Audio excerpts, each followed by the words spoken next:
Kaya ako thankful. Pero totoo, wala talaga kayo masuot. Diba? Oo talaga. Kasi kunyari, ganito din. Kunyari, high school dance. Everybody dadating, naka-fancy na kotse. Kami, tricycle kami. Tapos papatid talaga kami sa pinaka-gate. So parang feeling namin, yabang-yabang namin lahat na nagpapaporma. Kami anti-paporma. Pero sa totoo, because we didn't have cars eh. So tricycle kami doon. So parang nagkaroon siya ng cool factor, kunyari, na wala kami pakialam sa pagiging. That's why our songs are like that. That's why our attitude ganyan. Na parang naging cool sa amin yung mag-jeep, mag-tricycle, I guess. Yung parents mo na kasi syempre isipin nila, banda ba yan? Ba't ka magbabanda? Wala namang pera dyan? Or may assurance bang sisikat ka?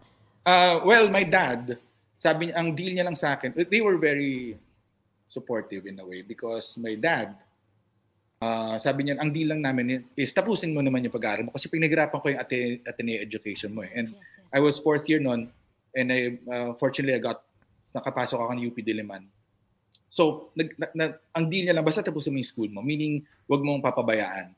So, I was able to do it naman. Tapos yung mom ko, sobrang supportive. Sabi ng mom ko, baka makasira yung pag-aaral sa pagbabanda mo. Mag-quit ka na kaya mag-aral. Kasi excited magkabanda. Oh, I wasn't expecting that, ha?